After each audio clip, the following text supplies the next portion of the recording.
Hello সবাই, কেমন আছো বলো? আর আমরা আজকে কোথায় যাচ্ছি সৌমেন্দ্র? আমরা যাচ্ছি রিসর্টে, কিছু প্ল্যান চলছে। আমরা যাচ্ছি রিসর্টে, আমাদের রিসর্টে কিছু প্ল্যান করতে। সামনে বড় সবাই কিছু আবার আসবে, একসাথে কিছু তো আসবেই, ভালো কিছু আসবে। তো সবাই ব্লেসিংস রেখো।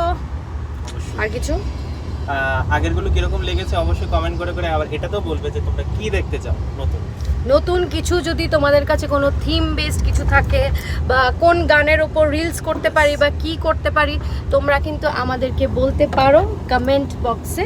আমরা কিন্তু সেই ভিডিওগুলো তোমাদেরকে তুলে ধরার তোমাদের সামনে চেষ্টা করব। এবার আমি কি মানে হিরো থাকবো না ভিলেন থাকবো এটা বলে দিও। হ্যাঁ, তাহলে তো হিরো আবার নতুন বুঝতে হবে। হিরোর লুকে পছন্দ করো নাকি ভিলেনের লুকে দেখতে চাও এটা বলবে আমাকে। কিন্তু হ্যাঁ, যারা ভিলেনের লুকে দেখতে চাও ওটাও বলবে, আর হিরোর লুকে দেখতে চাও সেটাও বলবে। যদি ভিলেন লুকে দেখতে চাও আমরা অবশ্যই নিয়ে আসবো। তাহলে হিরো কাকে নেওয়া যায় দেখা যাক। তাহলে আমার আবার নতুন হিরো হয়ে যাবে, মানে তুমি ভিলেন হবে, এটা কি করে হবে? না না, আমার হিরো তুমিই থাকো। চলো, টিল দেন সবাই খুব ভালো থেকো, আর কমেন্টে কিন্তু জানাবে। Tata, bye bye.